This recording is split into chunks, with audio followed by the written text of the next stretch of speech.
Welcome to the AmateurGolf.com podcast. This is founder Pete Lakowski. It's our 25th year anniversary, and we're going to be celebrating with many guests for the rest of the year that have had a lot to do with the growth of AmateurGolf.com. One of those is the NCGA, the Northern California Golf Association, one of the biggest, if not the biggest, and with the most robust tournament schedule in the country. The NCGA runs well over 350 tournament days, and that doesn't even count their point system, which ranks all city championships and other tournaments. So they're an amazing organization. Our tournaments in Northern California are NCGA points events, and the NCGA owns two golf courses. One of them is Poppy Ridge. Poppy Ridge in Livermore, California, a wine country location east of San Francisco, is amazing. It's always been great, but it's recently been remodeled with an opening date here at the end of May 2025.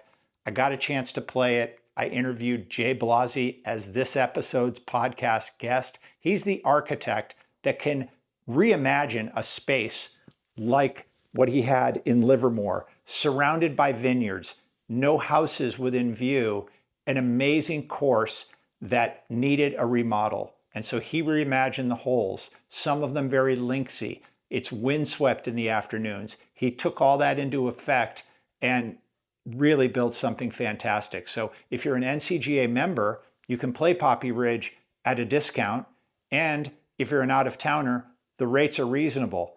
If you're from California and want an NCGA membership, you can do that through amateurgolf.com. But either way, play Poppy Ridge. Don't take my word for it. Watch this video. See what Jay Blasi can do with a piece of real estate. He's been drawing golf courses since he was 5 years old. This guy loves golf. He eats, sleeps, and breathes golf. And he's done other courses like Golden Gate Park in San Francisco. He was involved in Chambers Bay. And my former home course, Sequoia Country Club in Oakland, is another one that he is reimagining with new holes and a remodel that is going to change that golf course. But for now, let's talk about Poppy Ridge with golf architect Jay Blasi.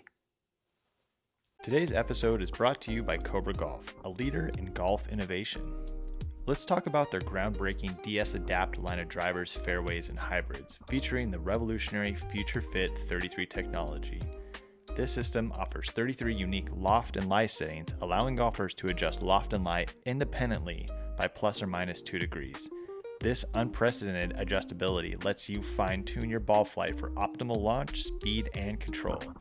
Cobra's commitment to innovation doesn't even stop there. They've introduced a 3D Tour irons fully 3D printed from stainless steel.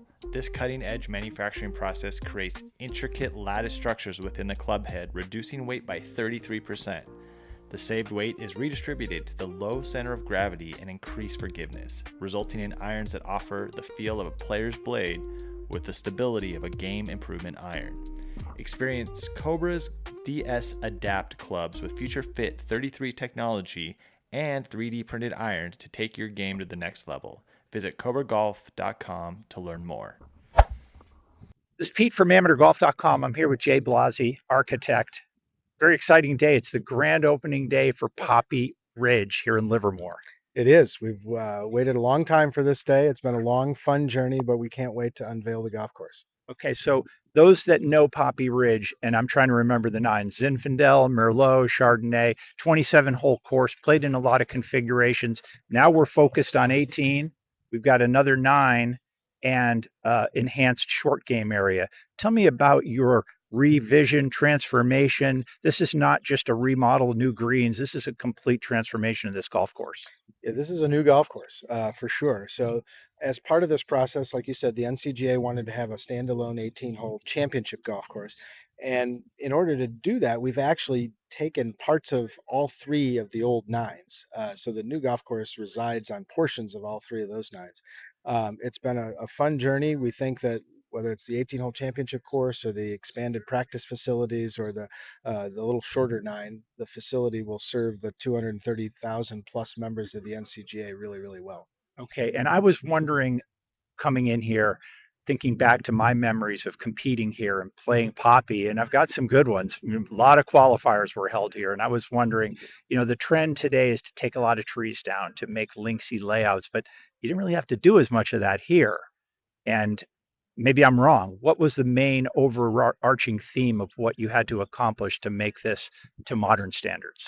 Well, a couple of goals that really stand out for us here was that we wanted to naturalize the golf course. The golf course that was built in the 90s had a lot of artificial elements to it. There was a lot of mounding that was added. They added ponds, things that just didn't, they kind of sat on top of the land and didn't blend in with the land. And so what we wanted to do, we have this amazing backdrop here. It's a beautiful landscape, kind of a postcard of California wine country. We wanted to take the golf course on a journey that weaves across that landscape in a compelling way. The other thing we wanted to do is we wanted to make it walkable. For the most part, for 95% of the golfers out here, this was not a walkable golf course. And so by completely rerouting the golf course, we've been able to reduce the walk by 2,000 yards and about 450 feet of elevation change. So all of a sudden, now we have a walkable golf course. And then the last thing we wanted to do is we wanted to craft it in such a way that it would be fun and playable for everybody, and yet still a great championship test. And so we have big, wide fairways with lots of contour, which matches the landscape, and it can be a windy site. So we wanted room to play golf. We've got a lot of short grass around the green, so you can use every club in your bag when you're within 20, 30 yards, which makes it more fun and more playable for the average golfer. It also makes it more thought provoking and more challenging for the scratch player. So for championship golf, we can stretch it to 7350, par 70. So I think we could host any type of event you'd ever want to host out here. And as a walkable golf course, we think that gives you much more, far greater options as well. I love it. I'm always thinking of buzzwords, how we describe it, but I'm hearing flexibility, walkability, and natural ability, I guess. But it's really, those are good things in golf. And I think your ability to do this has been shown at places like Golden Gate Park in San Francisco, which for a short golf course in the middle of one of the most amazing locations. I got to play that, and people are raving about your course. How does it feel to do some of these courses like Golden Gate, where the first tee's involved, and that just beginners are going to play there, and their mother or father who may be an accomplished golfer? Well, I grew up playing public golf. I grew up in Madison, Wisconsin, and so I started on a little local 9-hole par 3 golf course and graduated up to the 9-hole executive and then to the 18-hole golf course. So public golf has been in my DNA since I was 2 years old. And so to have the opportunity, whether it was a place like Golden Gate or here at Poppy Ridge, to really contribute to the public golf scene in my backyard is really kind of the greatest gift an architect can ask for. So it's been a very humbling experience. It's one that I've been honored to be a part of, and I'm thrilled to watch fathers and sons and grandmothers and granddaughters make memories at some of these public golf courses. Okay, and you've been involved with some that have hosted major championships because you were involved with the Robert Trent Jones Jr. organization before branching out on your own. When did you do that, and when did you come into your career on your own as an architect? So I moved out to California in 2001, went to work for RTJ2, spent 11 years there, and then started my own firm in 2012. And so it's been a great journey. Both parts of the journey have been really fun and rewarding, and can't wait for what's next. Oh, yeah. And there's a little private club built in 1913. I happen to have a vested interest because I was a member there for just a few years, but I was lucky enough to win a club championship and Sequoia Country Club. That one, it almost amazed me that the members approved what you proposed, but you have an uncanny ability to take an existing acreage and maximize the potential. So, how would you describe that, and how can you relate it to your work here? So Sequoia is another amazing property, a little different than this property, but it's really, really special. It's small, about 125 acres, 200 feet of elevation change. And when you really study the golf course, it's only about 6,000 yards long. There's no driving range. And there's some really long, awkward walks. And so what I tried to do there was really study the property, find out what's inherently special about it, and then figure out how can we organize this to take advantage of all these great natural features and maximize the potential. And so we've come up with a plan where we can now stretch the golf course to over 6,500 yards. We can give the members a full practice facility, and we can reduce the walk by 800 yards and about 150 feet of elevation change. So again, it's a fun. It's like going back to being a 5-year-old kid and doing puzzles, right? You're just trying to figure out how to fit everything onto the land and get it all to work together. It's what I love most about the process. Right. And for every one of these you look at, there are going to be probably a few that don't ever get approved by the members or don't ever get done. So you obviously have the patience to get this done. How would you relate that to some of the work out here where after you were hired, I'm imagining there was more expansive land and you had to think of things like, how do I reduce that 2,000 yards of walking, I guess you said? Well, this process with the NCGA was great. So you had people who knew and loved golf. They were committed to reinvesting in this facility. The reason we're doing this project is that the old golf course was due for reinvestment, whether that was the irrigation system or some of the drainage and things like that. So to have a group that was really committed to reinvesting, and then we set clear goals, right? We wanted an 18-hole standalone championship golf course. We wanted it to be walkable. We wanted it to be fun and playable for everybody. So once you've kind of got those marching orders, then the fun part begins. And how do you figure out that puzzle? And then working with the team to say, okay, here's one option. What do we like about this? What are the pros and cons of this one? Here's another option. And then you work together and you kind of refine those. You get to something that we can all believe in, and then you go play in the dirt.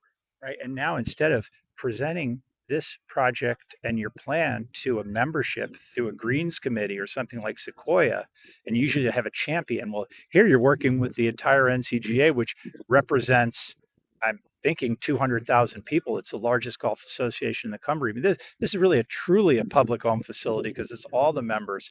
So that added a little pressure for you. Knowing that the 230,000 plus members of the NCGA, that this was going to be their home of golf, that was our guiding light through every step of the process. And when we were out in the dirt making decisions, we thought about that. We talked about that. The 13th hole is a situation where it's a short par five.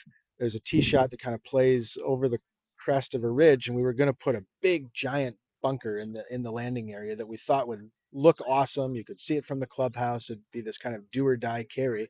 And then we talked about, okay, now who's going to play here? And how is that going to impact our regular golf members? And we said, hey, this might be too tough and really beat people up and be too challenging. And so we worked through that and we ended up making that area fairway. So now the strategy is still the same. You have to get over the crest of the hill to get a glimpse of the green. But in terms of the playability, the flexibility, the setup, it's far better. So again, having the guiding light of those 230,000 NCGA members in our ear every step of the way during construction was very helpful. Well, I'm one of them, Jay. I live in San Diego now, but I'm one of them. And as I said, I have a lot of great memories here. But this is the thing a lot of people don't understand, what you just got to, that these courses are like houses. They need to be renovated, the plumbing, everything else. And so why not take the opportunity? And what I love the most out of everything you said is the walking part, because that is a trend in the game that I hope continues to come back. Thanks, Jay, for spending some time with us. Thank you so much. I appreciate the opportunity. I hope you have a great day today. Oh, I'm going to try. Thanks.